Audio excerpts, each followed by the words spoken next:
Hello, everybody. Welcome to a new edition of Right Aligned. I'm joined by Will Benton Diggins today from Creative Natives. And this is going to be part of our Inside Design series, which is looking at some of the issues and topics that don't traditionally get spoken about too publicly, such as accountancy, starting studios, and those in-depth issues that I think a lot of people are interested in but don't always get spoken about. So for anybody that doesn't know, my name is Chris. I founded Right Aligned in 2021 now. To really simplify and break down the barriers in design to make it more equal and accessible to everybody. Will, before we get into the questions, can you just give us a bit of an introduction to yourself, please? Yeah. Thanks for having me, Chris. So I'm the managing director of Creative Natives. So Creative Natives is a creative recruitment business. We're trying to make recruitment a great place to be, really, and to really it was founded on the belief that we want to genuinely help people and create genuine relationships and really be advisors to both kind of people looking to further their careers and I guess kind of people that and clients, right, and people that are searching for kind of great designers, great creatives. So the business started in Australia about 3 years ago, and it's kind of gone from strength to strength over there. They work with a lot of agencies, in-house roles and kind of startups, and it's kind of everything really from across creative design, UI, UX, digital, kind of product managers, marketers, kind of all those types of things, really. So my kind of personal background is as a designer myself. So I started off as a designer doing a degree in design, and then I spent years in creative agencies as working on everything from like travel to automotive and lots of kind of luxury brand experience, really. And then my role kind of grew and over time as a art director, senior art director, and then the kind of creative lead at some businesses. And I ended up kind of making the move in-house. So I kind of got experience of both agency world and in-house, really. My last role was in a kind of a startup where we scaled that startup quite significantly. And my role kind of really evolved into the more of a marketing role. I ended up being the marketing director of a startup that was kind of considered really a scale up by the time I left. But I guess kind of Creative Natives, I was having a conversation with them over the summer of last year, and really I guess what we came to the conclusion was that the values that they really hold and the values that I hold and this kind of idea of really being valuable and helpful for the creative community is kind of quite interesting. With my background within the creative industry, meant that actually, have you ever worked with a recruiter that has it comes from a creative background and you're a creative yourself? I don't think there's kind of very many out there. So I think with that unique background, we thought it was a great opportunity to provide extra value for businesses and people looking to improve their careers, really. So we only launched the UK side of the business back in October of last year. So we're only five months in or so, but yeah, so far it's kind of been great. And really we do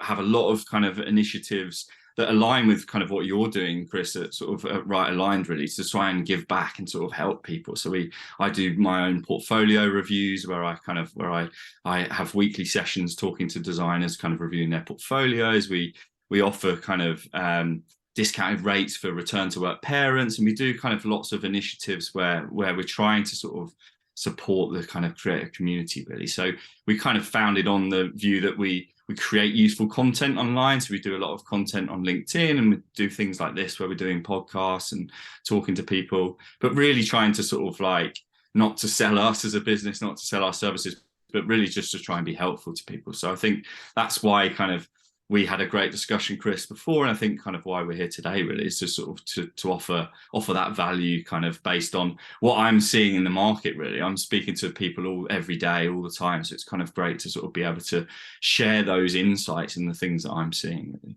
Yeah, perfect. Yeah, and I think from our perspective, something through my own experience of being in design when I was similar to you, when I was on the other side of the fence, so to speak, working in an agency for clients, is that recruitment always came with a bit of a stereotype through traditions. The more corporate commercial world, I think, drove a lot of that, and it was, I think there was a reluctance to maybe for it to be a relationship. It was one-way street, you know, it was give or take, and it sort of never really worked. I think that led to maybe negativity surrounding it. So seeing people like you guys, who you're not from the design background, so you understand both sides of the fence, but also to have a company that is really, you know, is evolving and you know, on the side of the creative, I think will give a lot of people a lot of confidence to want to use you guys. Moving into the first question is probably a slightly vague, but as a recruiter, what is it that you're looking for in a portfolio? Is it easy to sort of really sum up what it is? Well, I mean, I guess kind of there's lots of things kind of that I'm looking for, but I think sort of like it's probably kind of interesting to start on some of the things that I see that perhaps kind of that don't sort of help you, I guess, sort of like some of the things that perhaps are kind of that are perhaps kind of hindering you sort of when you're looking for sort of to share your portfolio with people. And I think there's things like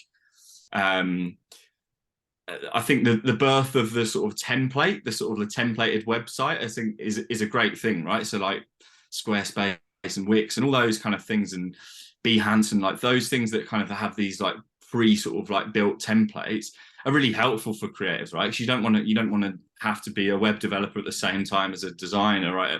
And I think that those are really helpful. But I think the issue with that is sometimes it just makes everything look the same. It just kind of makes it kind of, you get these gridded templates that are very sort of generic. And I think that's the issue with that, is just everything sort of seems to just blend in with each other and doesn't really stand out. So I think kind of one of the sort of main things that I would be focusing on is how do you make your portfolio stand out, and in a really sort of short amount of time, right? So when you think about myself or like hiring managers, we're probably getting like hundreds of portfolios sent a week.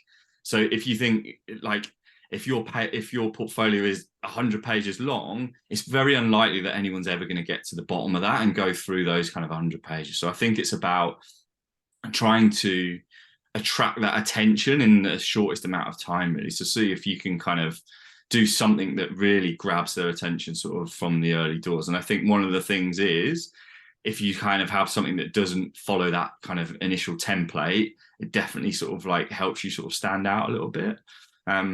Yeah, so I think I'd say that's kind of probably one of the things that I'd focus on, is kind of looking at perhaps a different template format, perhaps, and then doing something that sort of makes it stand out in those early stages. So one of the things I've seen people do, which I think is quite interesting and normally sort of makes you kind of like stand out above anything else, is often people do like quick, maybe a show reel, or like people do like GIFs of just like still images where they just kind of scroll very quickly through them. And I think often that would be like in a header page, right at the header of the website, or the kind of first page on a PDF, I guess. And that kind of really sort of, for me, is like, okay, like this, like you can get an idea of that work within seconds, as opposed to having to sort of like click through and sort of scroll into stuff, really. Yeah. So yeah, sorry, yeah, go ahead, Chris. Would you say then now most modern portfolios are digital led? Yeah. So I guess kind of there's different schools of thought on this, really. Like I always think a link is a lot quicker, right? It doesn't require anyone to sort of download it. So I think having an online portfolio, I think, is definitely a good thing. But one of the things I'd be really conscious of is like not firing your portfolio out to hundreds of people, being a bit more targeted on where you're going, and sort of saying, okay, these are the businesses I think align with my work and my sort of values and the type of thing that I'm looking for. So I'm only really going to sort of share it with those businesses that I think are a match, like a good match. And if you sort of narrow that number down, rather than sending it to 100, you maybe narrow that down to 5 or 10 sort of max, really, then I think maybe there's an opportunity there to kind of be a bit more bespoke to that audience. So if you're sending it to a certain design agency or a certain business, I think you can kind of probably take pages out and sort of adapt that portfolio. And that often sort of probably works better in sort of a PDF format. So I think like it's probably a good idea maybe treating your website as a bit of a teaser, and then maybe you kind of almost can send a further sort of follow-up or an attachment, which is a more bespoke kind of PDF version. I think like that's kind of something that I kind of see people do kind of quite well, actually. Yeah, I imagine that now, because there seems to be, compared to when I first started, there wasn't anywhere near as many agencies or different niche communities, or even businesses that just serve PR or marketing or illustration, etc., etc. I presume now that the best way to approach it, if you're going to do that more targeted, is to sort of say, right now I'm really interested in entering branding, for instance. You search within agencies that are within reach of where you are, and obviously remote makes it a lot easier, but then you can tailor that portfolio to be specific about that type of work you do, wouldn't you? That would make it more relevant then to the post. Yeah, exactly. And I think going about that sort of in a way where you perhaps connect with some of the people from that business. You might sort of introduce yourself and say hello. Like if you kind of go and connect with them on LinkedIn, you might sort of say hello. And I think you don't need to go in sort of straight away with the hard sell of like, I really want a job at your place. Just kind of maybe give them a bit of a sort of intro as to sort of what you know about their business. Be sort of personalized and sort of say, hey, like I love what you're doing. This particular project that I've seen is really interesting to me. I've seen it I've seen it on the tube, or I've seen it in sort of different places, and just kind of be really personalized and relevant with that sort of outreach. And then I guess kind of you don't need to just kind of go straight into someone's inbox with your portfolio instantly. I think kind of starting to nurture and build some relationships with people, do a bit of networking, and then I think you can then sort of say, oh, I wondered if you might be interested in having a look at some of my work. Here's some examples. And I think then that sort of like personalized approach is kind of, it means that you don't just fall in amongst the kind of the noise of kind of when a job application goes up, businesses get hundreds of applications for it. I've heard of kind of cases where people have had even thousands, like hundreds, certainly hundreds of applications. So particularly in the sort of design space. So I think that the more kind of personalized and sort of bespoke you can be with that journey, I think the better.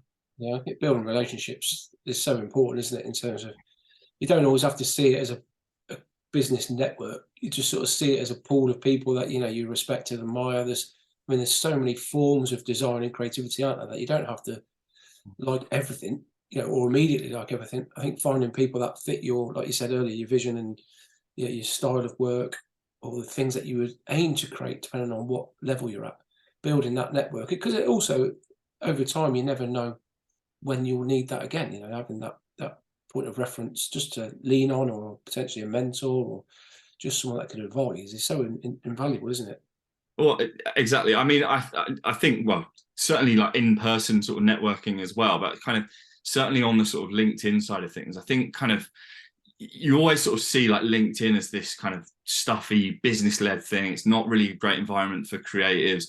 I only really go on there when I need a new job, but actually like there's kind of so much more value to it than that. And I think you can almost use it as a portfolio yourself. I think posting like content and updates of your work and stuff like that is great to sort of get your name out there. I think it means that, and I don't think you only need to do it when you're in the position where you're looking for a new role as well, because I think sometimes there's a bit of a perception that, okay, well, once I know that I'm looking for a new role, that's when I'll start kind of using LinkedIn. And I think actually if you just are consistent with it and you're using it as sort of part of your kind of day to day, and you're using it as a bit of a sort of an online body of your work, I do think that like when you come to that position where you need some support with something, or you need to find a new role, you're in a much better position than kind of trying to sort of start from scratch when you get to that point.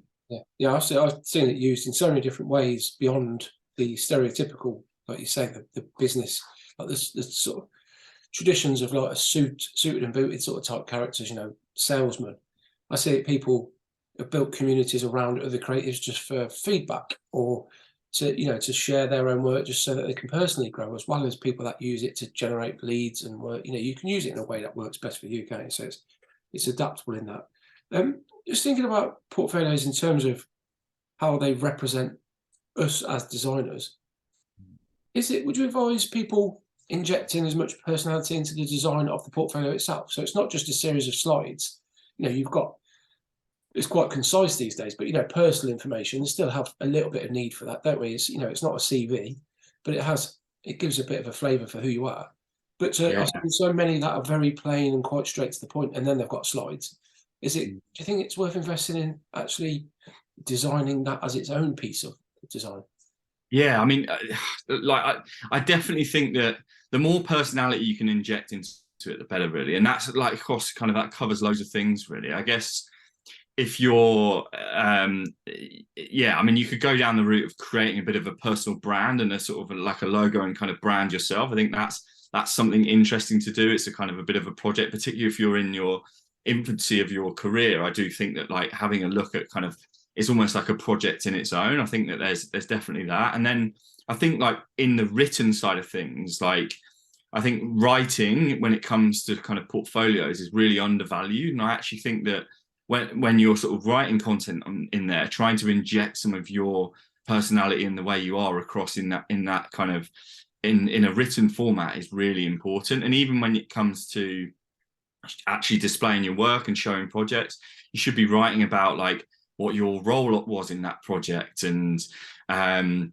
of what the challenge was and sort of how you kind of went about tackling that challenge and try and these are all opportunities to kind of just to tell a story. And I think that kind of the more you do it as a bit of a storytelling, like if you look at your portfolio and go, okay, would I be interested in reading this? Would I be interested in kind of learning more about this project? And I think if you kind of always look at it through that lens, I definitely think it's helpful. But yeah, I think it's amazing how many people use language that they think people want to hear as well. So like rather than kind of actually using language that's comfortable for them or like the way that they would talk, there's a lot of like people saying like award-winning designer, kind of determined, like hardworking, like all of these things that are just feels super generic. It's just what you perhaps expect to sort of like put on someone's CV or what you'd like, I don't know. It's just very generic. And I think the more you can kind of get your personality across, the better, for sure. Yeah, I completely agree with that. Yeah, I think it's easy to fall into those traps, isn't it, of using those buzzwords because it's adjective heaven, isn't it? It's trying to, a lot of these sort of things, you only read them back from a subjective perspective. You think, well, I'd hope you'd be hardworking anyway, and determined. Yeah, exactly. Yeah, it's not a bonus. It's I'm otherwise lazy, but for this instance, I'll be hardworking.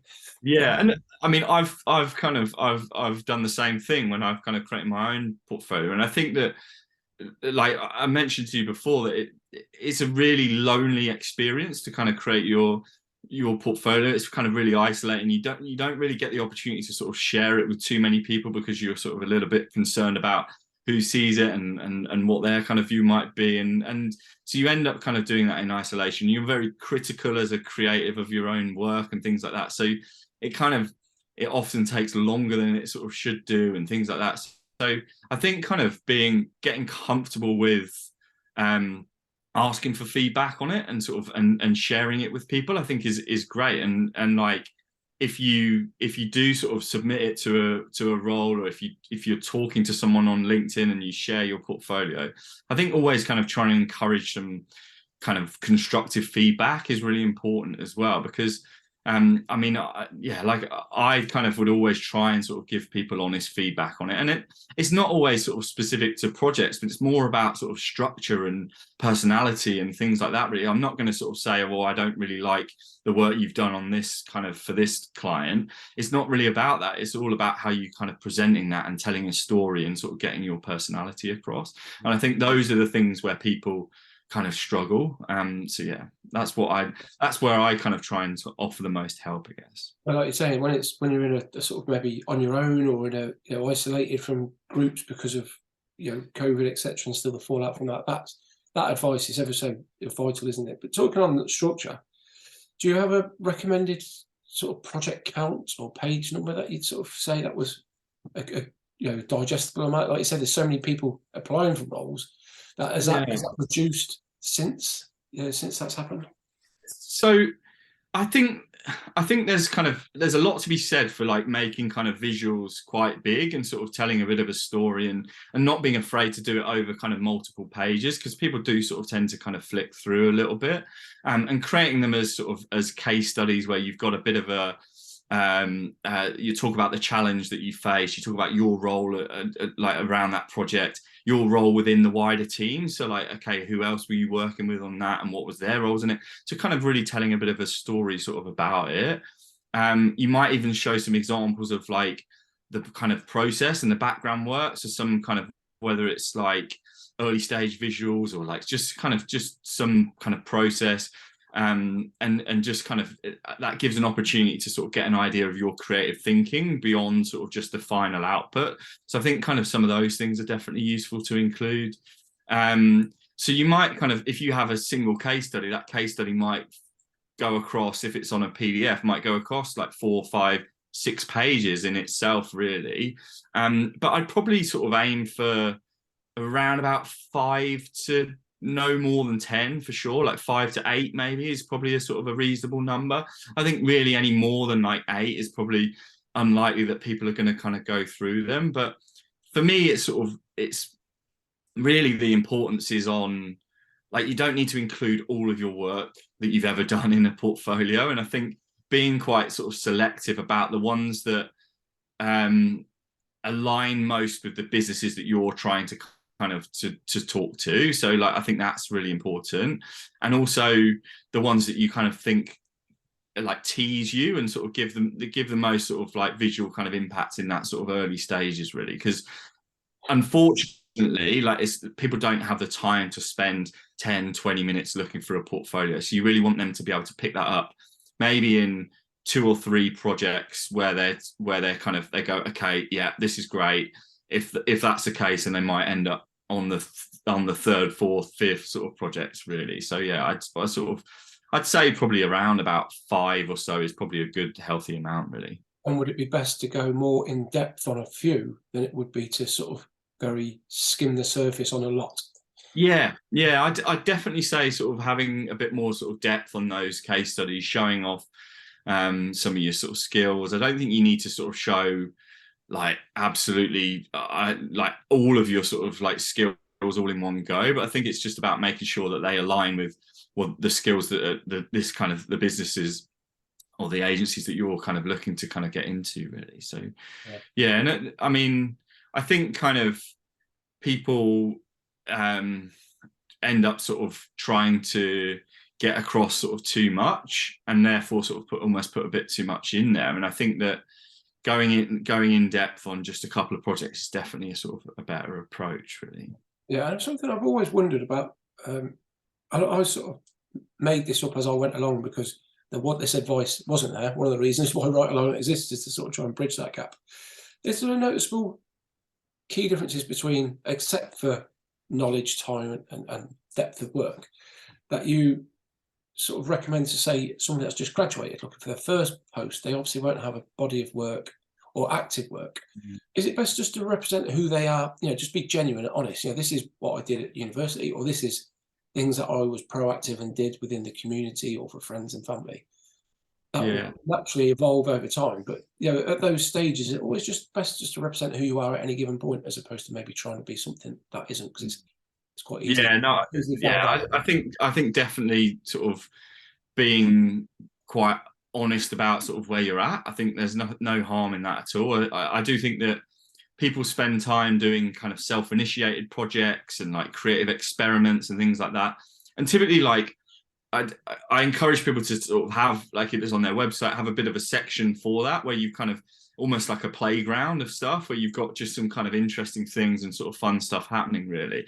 I think that's kind of always really interesting, but don't try and kind of pass them off as like real projects when they weren't. I don't think that kind of does you any favors, really. I think it's quite obvious when you can sort of see that, but I think that there's no harm in doing some self-initiated things where you follow a brief and you're creating something. Just be transparent about sort of the fact that that's what it was. I think that's kind of important.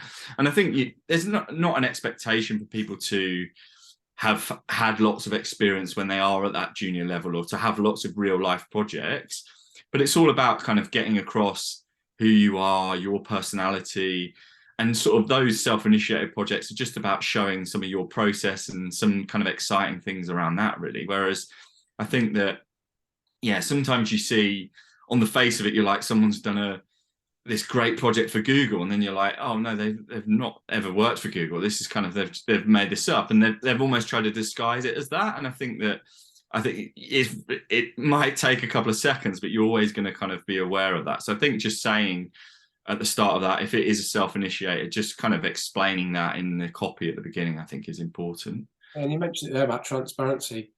I can only, from my perspective, it's what I do, but I think it's quite easy to sort of even more encouraged to skim past things because of the volume an employer might get when you can sort of maybe things don't sort of seem right and you haven't necessarily got the time to explore that into much depth because it would take up probably a month of your working life. So if you're not transparent, I think it can backfire on you quite dramatically, can't you? Because I've been in positions where I've seen, I've held interviews and people have brought along something like, say, a portfolio full of Harry Potter work. And then when grilled on it, you know, they outworked one small piece of a 10-year campaign, and you sort of like, you immediately think, what else isn't maybe true, or if not fully transparent. So I mean, that it goes a long way, doesn't it? Just being genuinely honest and thinking about you ultimately want to be an employee of somebody. They'll need you to be part of a team working together collectively. It doesn't necessarily paint a good picture immediately, does it? Yeah, no, I think like the more genuine and sort of true to yourself you can be, the better, really. I think that like it goes back to sort of when your people are sort of using all these adjectives and writing about themselves. I think like that it's the same sort of thing, really. Is like when you come to presenting your work, when you're in an interview sort of format, just kind of being really sort of genuine and actually sort of talking about it. And I think your role within that, right? If you're kind of coming in as a junior and you're going, I've worked on this project and I've done everything from like this to this to this and this, you kind of alarm bells are sort of ringing from that early stage. And I think that it's very obvious if that wasn't your role in a project, it can kind of come across quite quickly. So I think just being like, okay, well, I worked with a really great creative director who did this, and actually that there was a senior designer whose role was kind of this, and my role in it was this. And I think kind of showing how you work within a team is better off than kind of going, it was me who did kind of all of this. And I think, yeah, so I think people kind of assume that they can't have any sort of like faults or failures. They have to be like perfect at absolutely everything. And I think that just kind of comes across as sort of insincere, I think. Yeah, and I think what you just said then sounds to me far more impressive, because it's like, communicating, you were listening, you were part of a team, you grew together, you sort of adapted and you sort of supported. That's far more beneficial to a business than somebody that just sits on their own taking the glory. Something that I'm really fascinated about, going back to individual projects, is that I don't know if this is a thing of the past, but is showing like workings out, so to speak, still a thing in terms of showing sketchbooks or where the ideas came from, that conceptualization before you get to the final piece? Or is it now just it's all about the final article because everybody is so fast-paced and busy at looking at so much? Do they just want to see that wow, that money shot, so to speak? Or is it still about how you got there? Is that still just as relevant?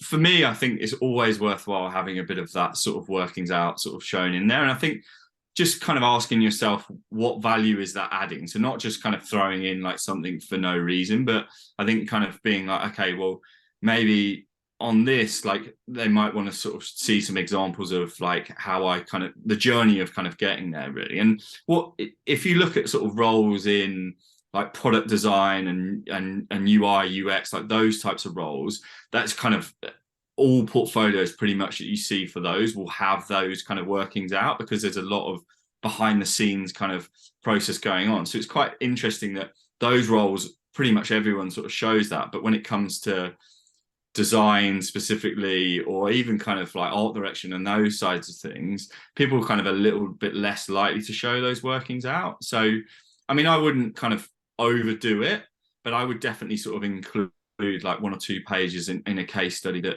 shows some kind of workings out, providing they've got a bit of kind of a reason to be in there, I guess. Yeah, I guess all of this, what we're discussing now, if you've got a relationship with someone like yourself and native creators, that's that guidance. It's not like they're just sending you a CV and a portfolio, sorry, and all you're doing is redirecting it.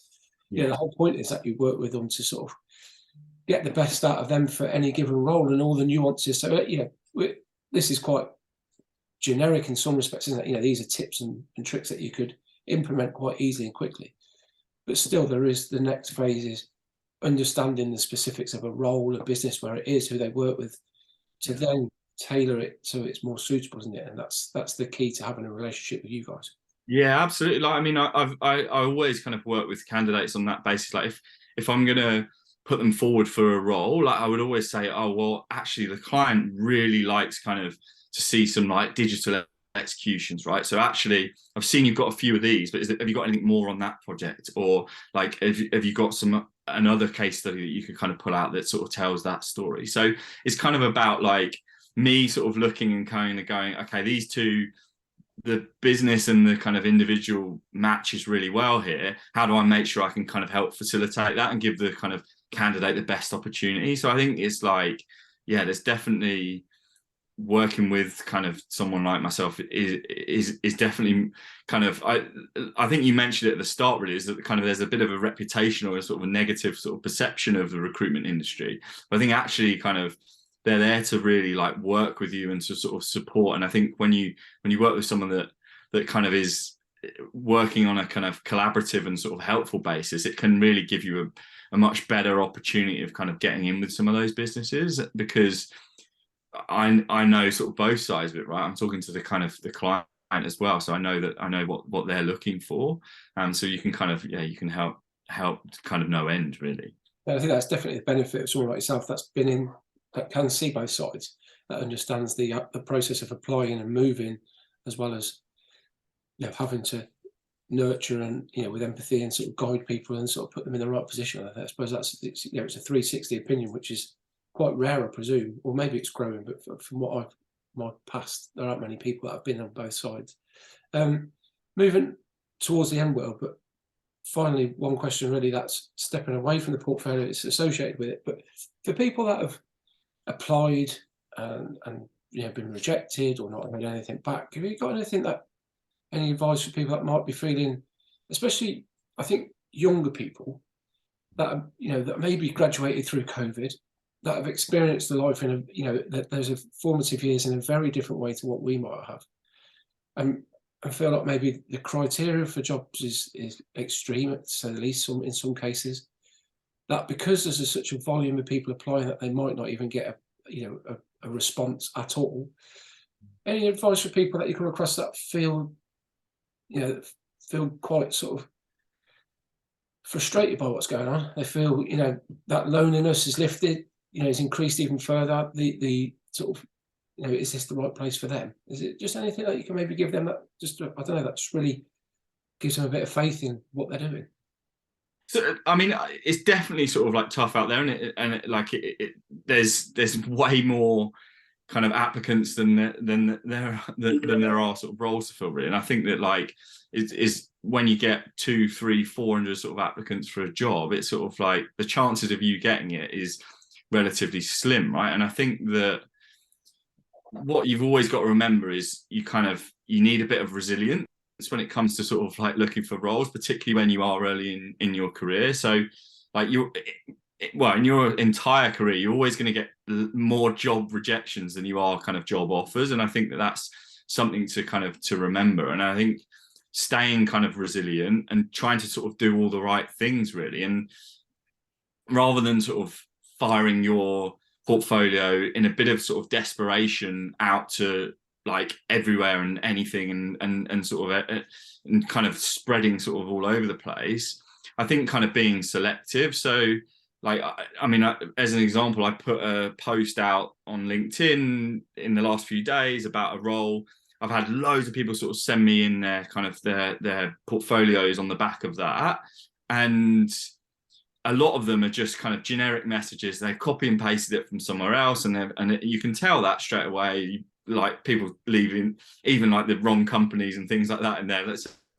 It's kind of like, so I think kind of being a bit more selective of where you're sending your work and the roles that you're applying for, being more personalized in what you're doing in that approach, and building kind of trying to connect with some of those people around it on the likes of LinkedIn and say hello, and kind of that sort of more targeted approach, I definitely think is better off. And I think kind of trying to continue building your sort of body of work while you're doing those things is really important. So like it might be difficult. You might be working kind of other role, like you might be working kind of in a job at the same time. But if you can kind of put aside some time to work on some of those sort of self-initiated bits, if you're early in your career, it's just kind of honing your skills and sort of like practicing your craft. And not all of those need to go in your portfolio, but I think it's just about like getting that confidence, sort of understanding how to sort of work a brief, because ultimately, like I think that when you come out of university, you're not really kind of necessarily kind of 100% prepped for that sort of like to work on sort of live briefs. So I think that trying to if you're not working in a business, try to sort of become comfortable with working on briefs and just practicing your craft and sort of improving stuff. Really, I know that when I graduated in 2008 with a sort of financial crisis.